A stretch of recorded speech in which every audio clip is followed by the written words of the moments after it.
Então, hoje nós vamos ver a antropologia segundo Levi-Strauss e também o Marcel Mauss, né, que é o que estava no nosso cronograma.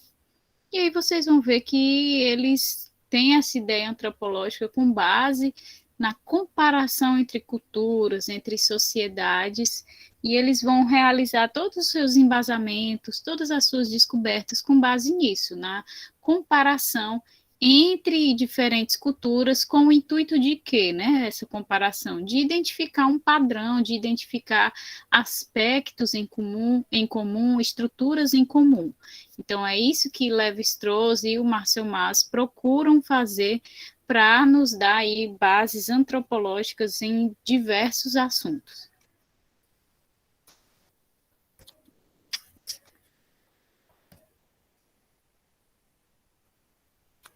Então, eu juntei aqui os dois, certo?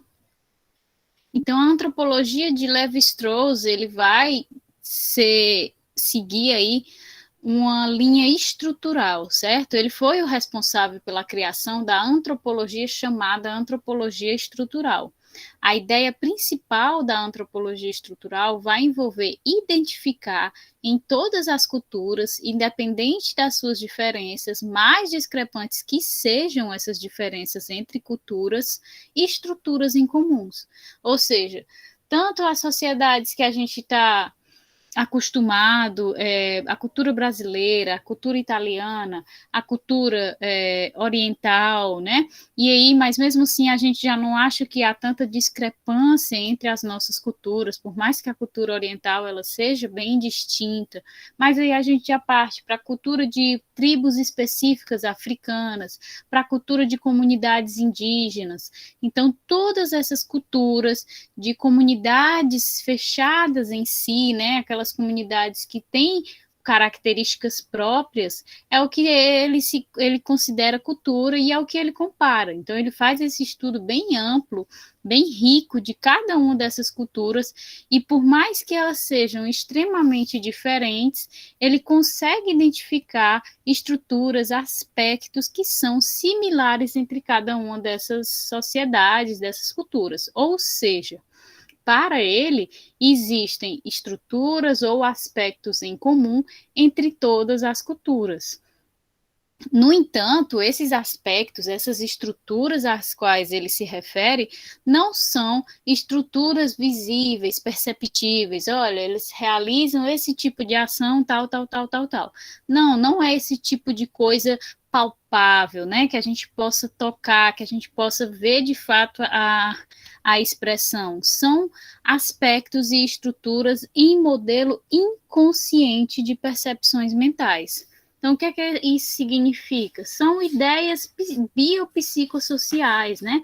Ideias psicológicas que estão inerentes a todas as culturas e que vão se perpetuando no desenvolvimento dessas culturas e, a partir do estudo antropológico estrutural, consegue-se identificar essas ideias inconscientes que estão aí presentes na mentalidade de cada indivíduo que habita diferentes tipos de culturas. Então, onde é que a gente consegue, por exemplo, identificar esse tipo de coisa?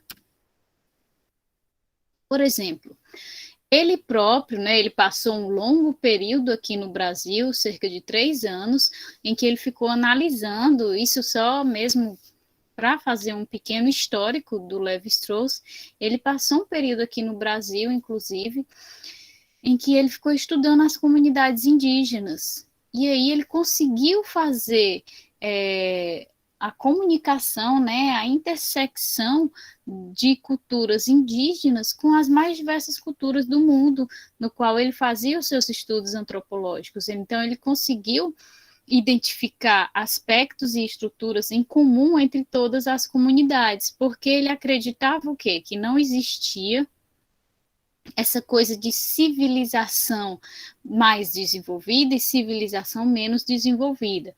Ele está ali na França, estudando na Alemanha, aquela civilização vai ser mais desenvolvida do que a civilização ali das comunidades indígenas brasileiras. Então, ele queria provar que não há essa subdivisão, que cada cultura tem as suas características e que elas vão ter aspectos e estruturas em comum com todas as outras culturas e vão se desenvolver, obviamente, independentemente, porque assim deve ser, são culturas diferentes, mas que existem sim aspectos e estruturas inerentes a cada uma que são iguais ou extremamente semelhantes entre as culturas, certo? Então, a partir desse período que ele passou aqui no Brasil, ele desenvolveu o livro Antropologia Estrutural, certo? E nesse livro ele fala vários exemplos em que ele consegue identificar essas estruturas, esses aspectos em comum. Então, ele investigou, por exemplo, a lenda, né, a origem do Papai Noel, analisando dados etnológicos, e aí ele passou a identificar que a mesma figura ela vai estar presente nas mais diversas sociedades e culturas, com diferentes nomes, né? Então, a gente tem, por exemplo, Tió de Nadal, na Catalunha, certo? Que é na Espanha. Em vez de ser chamado de Papai Noel, que é aquele que, se a criança se comportar bem no final do ano, numa data específica, vai dar presentes à criança, né? Então, essa figura benfeitora, se houver um comportamento bom por trás, ela existe, essa imagem, essa ideia em várias outras culturas. Tem esse Tió de Nadal na Espanha, que não é um ser humano, né, uma árvore, e essa árvore ela fica observando o comportamento das crianças, e se as crianças se comportarem bem, um dia a árvore abre um buraco nela por onde saem os presentes. Então é a mesma ideia, se o bom comportamento for favorecido para as crianças, ele vai aí conceder presentes, né, uma recompensa a essas crianças. Na Itália, nós também temos a figura de La Befana, que é como se fosse uma bruxa boa, certo? Onde essa bruxa boa, as crianças que se comportam bem, elas vão ser visitadas pela bruxa boa, que oferece presentes a essas crianças que se comportam bem. Então, são as mais diversas figuras que têm o mesmo objetivo, né? Foram criadas em culturas diferentes, mas têm os mesmos aspectos estruturais biopsicossociais por baixo, por dentro dessas ideias. Então, a ideia principal é o quê? Entre todas essas culturas etnológicas diferentes, quando a criança se comporta bem, ela é recompensada. Então, todas as culturas, sociedades, por mais diferentes que sejam, criaram essa ideia de recompensa por trás do bom comportamento. E, para isso, criaram imagens, né, fictícias, para que isso fosse fomentado, para que isso fosse favorecido na mente das crianças. Então, em todas as culturas que ele investigou, ele pôde identificar imagens que são similares em ideais com a imagem do Papai Noel, certo? Então, é mais ou menos isso que essa antropologia cultural ela vai tentar englobar aí.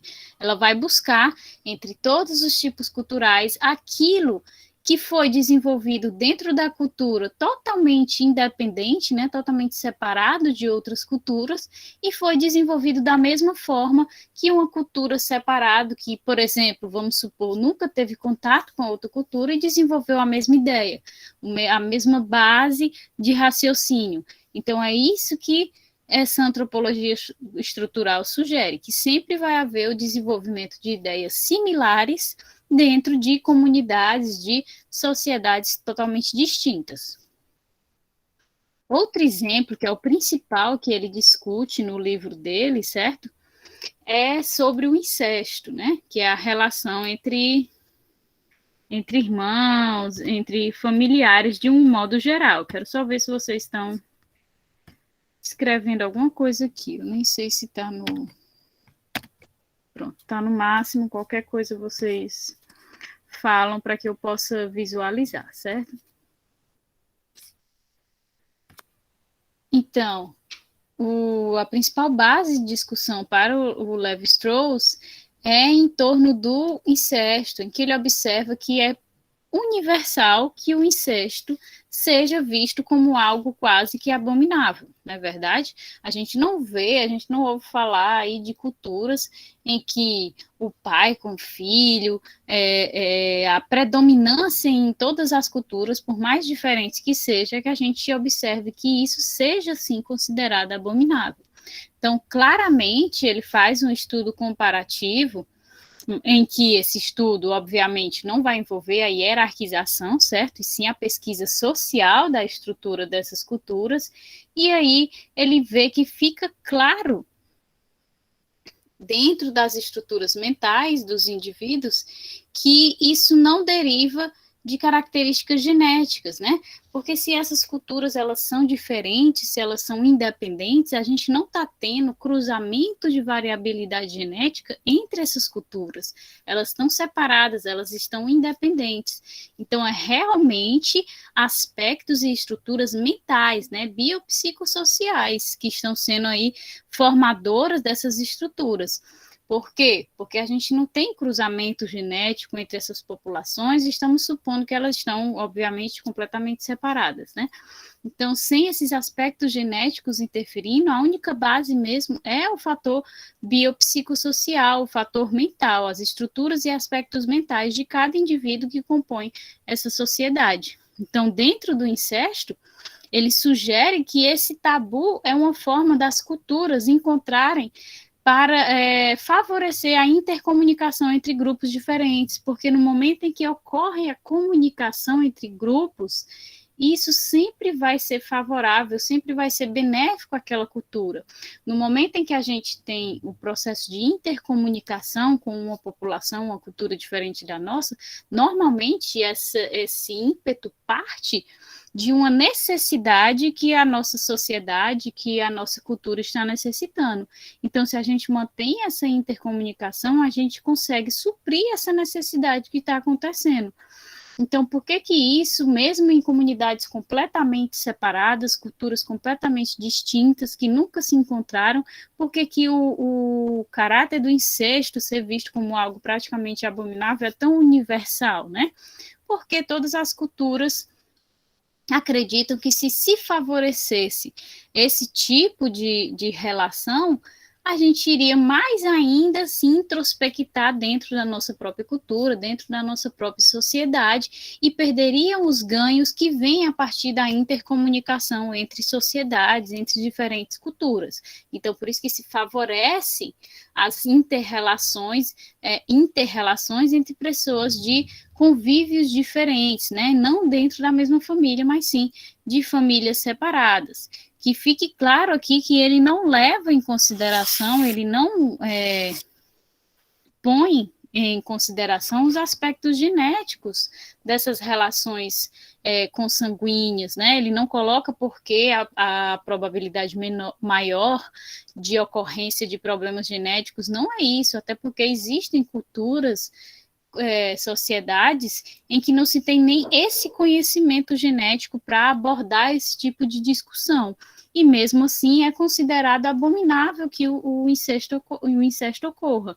Então ele coloca que o principal fator que vai determinar esse tipo de comportamento universal, de considerar o incesto como abominável, é realmente um pensamento mental de buscar intercomunicação para assim se ter ganhos entre sociedades, certo? E não porque vai aumentar o risco de determinada doença, etc., porque esse conhecimento ele não é tão difundido assim entre todas as culturas e sociedades do mundo. Então, é realmente algo para buscar sempre enriquecer aquela cultura, aquela sociedade. Então ele faz uma grande discussão em torno aí do incesto e todas as culturas que ele vai trabalhando com dados etnológicos sobre aquela sociedade, aquela cultura, para que ele chegue a essa conclusão de que a base de tudo isso é porque todas as culturas e sociedades querem buscar intercomunicação, porque no processo de comunicação é como um processo de troca, né? Então, a gente sempre está ganhando, nós damos alguma coisa, mas ganhamos algo de que provavelmente no momento daquela relação a gente está necessitando. Então, a base da antropologia estrutural do Levy é a interação entre esses grupos, a discussão entre esses grupos e a troca entre os mesmos. Ok, vocês entenderam? Vocês acham que existe algum ponto em que vocês observem que, de fato, por mais diferentes que sejam as culturas, ele chegue à conclusão de que tem um aspecto em comum entre todas elas? Vocês têm algum exemplo?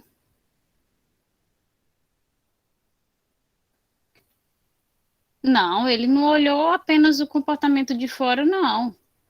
Ele foi até cada tipo de cultura, obviamente não todas as sociedades, né, porque seria praticamente impossível, mas ele escolheu culturas, sociedades completamente distintas, né, então ele foi a sociedades totalmente distintas, e lá ele foi e estudou com base em dados etnológicos, certo?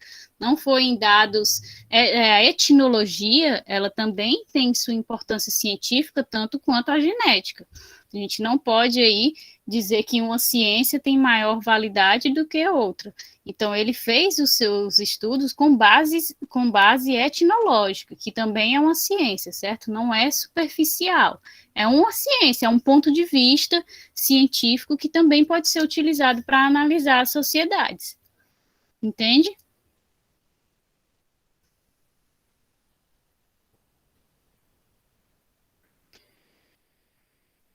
Mais alguém gostaria de dizer alguma coisa?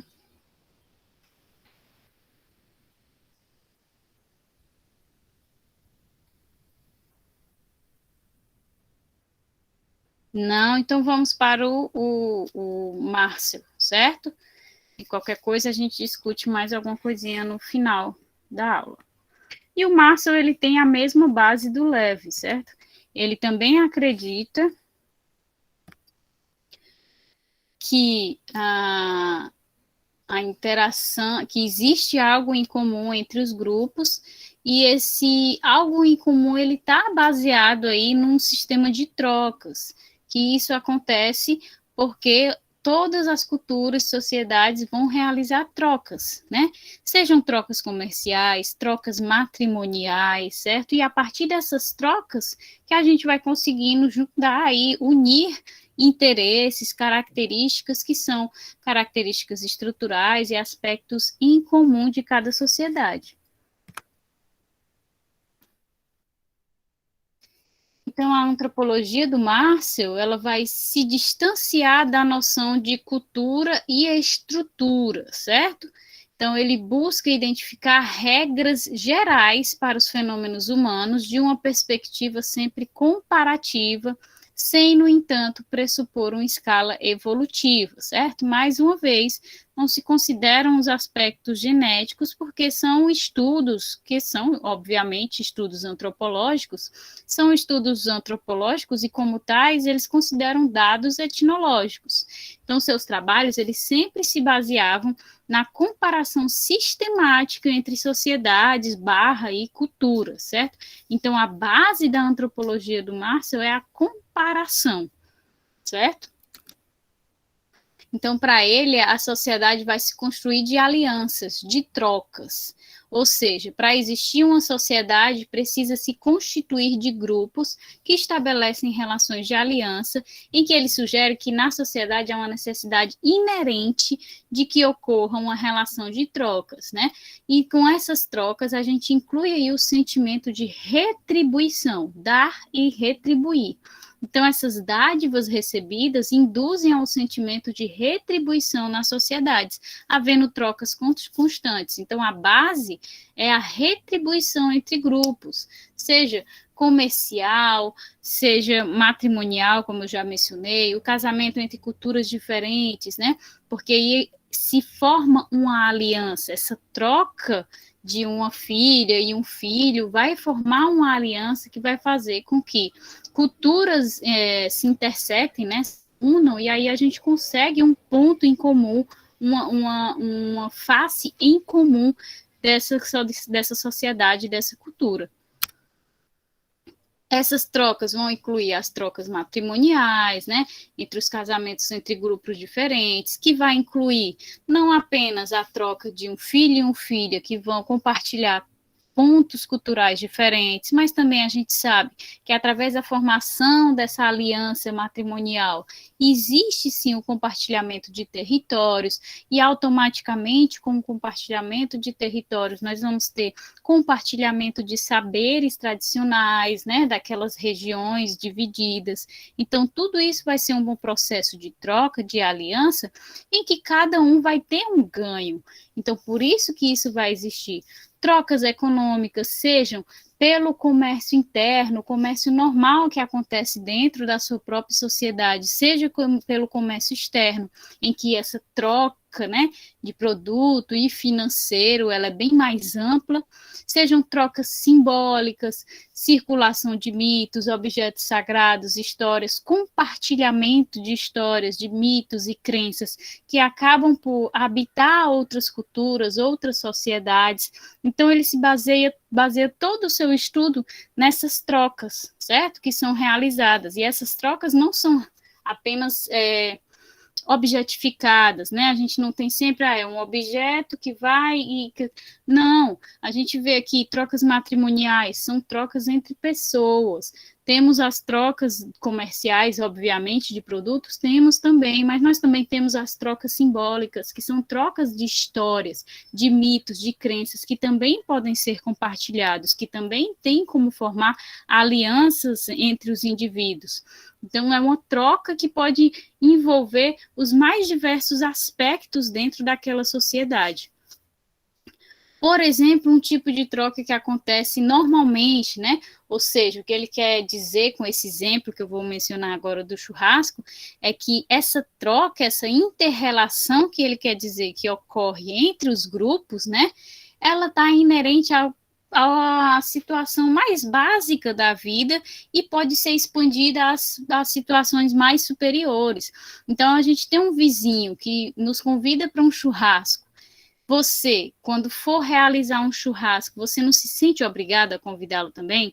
Se tem um vizinho seu que lhe convida para o aniversário de 1 ano do filho dele, você também não se sente obrigado no aniversário de 1 ano do seu filho a convidá-lo? É assim, é o processo de retribuição.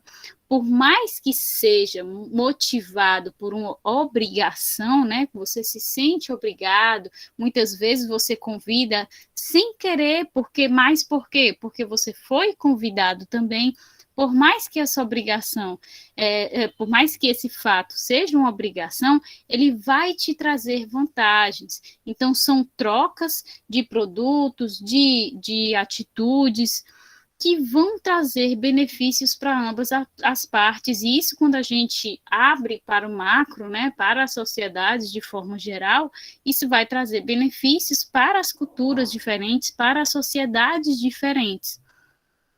Então, a gente vê que nesse exemplo ocorre uma troca, mas essa troca ela vai se basear na retribuição, na troca de benefícios, podendo levar ganhos financeiros nas trocas, quando a gente está tratando de trocas econômicas, de comércio, ganhos ideológicos, quando a gente fala aí de trocas de histórias, de mitos, de crenças, né? Esse compartilhamento de ideias, ou territoriais, quando a gente coloca aí já a troca humana, entre relações matrimoniais. Então, tudo isso é um sistema de dar, retribuir e formar essa relação de troca constante que vai conseguir aí construir entre as sociedades aspectos em comum a partir desse princípio de troca, de inter-relação entre os indivíduos. Então, apesar de ser um objeto, por exemplo, a relação matrimonial entre uma pessoa de um território e de outro território que ocorra, né, para unir esses territórios, tem uma relação de obrigação política, né, muitas vezes por trás.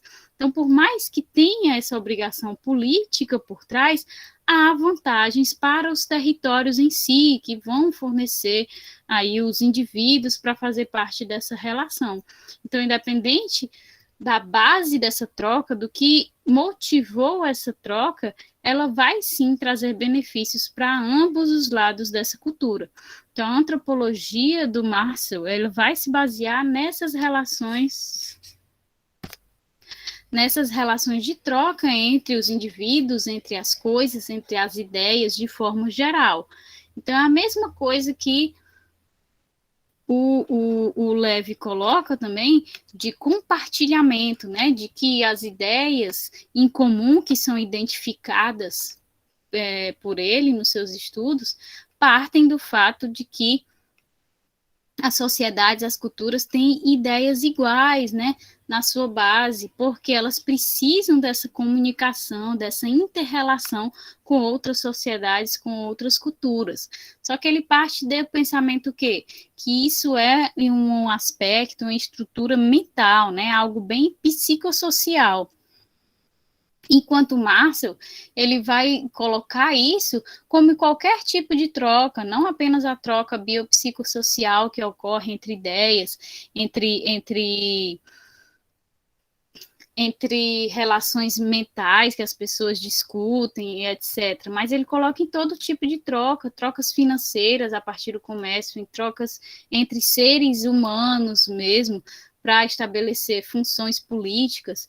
Então, tudo isso faz o papel também de comunicação entre essas sociedades. Elas vão partir do princípio que, a partir dessas trocas, elas vão estar se relacionando, se intercomunicando, formando, assim, a estrutura antropológica do Márcio.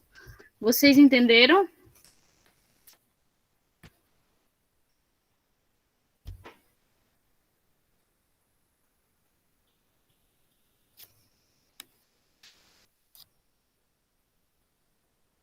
Pronto. Então, é isso que a gente tinha para discutir sobre a antropologia.